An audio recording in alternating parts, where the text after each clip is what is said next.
অশান্তির পরিস্থিতিতে জর্জরিত বাংলাদেশ। এর মধ্যে সেনাবাহিনীর জন্য পাকিস্তান থেকে বিপুল পরিমাণ অস্ত্র কিনেছে বাংলাদেশ। প্রায় 52 বছর পর পাকিস্তান থেকে অস্ত্র বোঝাই জাহাজ পৌঁছেছে বাংলাদেশে।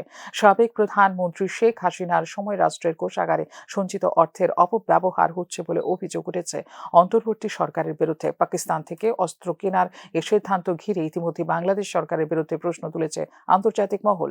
বাংলাদেশের সাবেক প্রধানমন্ত্রী শেখ হাসিনার পতনের পর বাংলাদেশের অন্তর্বর্তী সরকারের প্রধান হিসেবে দায়িত্ব নিয়েছিলেন নোবেল বিজয়ী মোহাম্মদ ইউনূস।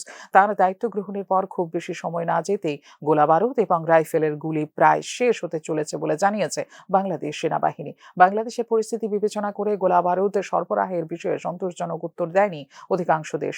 এরপর কিছু উপদেষ্টা পাকিস্তান থেকে গোলাবারুদ আনার পরামর্শ দেন। সেই মতো পাকিস্তান থেকে বিপুল পরিমাণ গোলাবারুদ এবং অস্ত্রশস্ত্র ক্রয় করেছে বাংলাদেশ। 1971 সালের পর এটাই প্রথমবার যখন পাকিস্তান থেকে সরাসরি অস্ত্র চেয়েছে বাংলাদেশ সরকার। রয়টার্সের দেওয়া তথ্য অনুযায়ী পাকিস্তান থেকে 50,000 রাউন্ড গোলাবারুদ, 3,000 ইউনিট ট্যাঙ্কে গোলাবারুদ, 50 টন RTX বিস্ফোরক এবং 20,000 রাউন্ড গোলাবারুদ ক্রয় করেছে বাংলাদেশ। তাৎপর্যপূর্ণ বিষয় হলো, বাংলাদেশ যে পরিমাণ অস্ত্র ক্রয় করেছে তা শেখ হাসিনার সময়ের থেকে অনেক বেশি। বাংলাদেশের সেনাবাহিনী এই অস্ত্রগুলি ব্যবহার করবে ঠিকই, তবে অস্ত্র কেনার প্রক্রিয়ায় অভিযোগ উঠছে মধ্যস্থতার। ইতিমধ্যে বিষয়টি নিয়ে মোহাম্মদ ইউনূস ও বাংলাদেশ সেনাবাহিনীর অনেক উচ্চপদস্থ কর্তার বিরুদ্ধে প্রশ্ন তুলতে শুরু করেছেন প্রশাসনের একাংশ।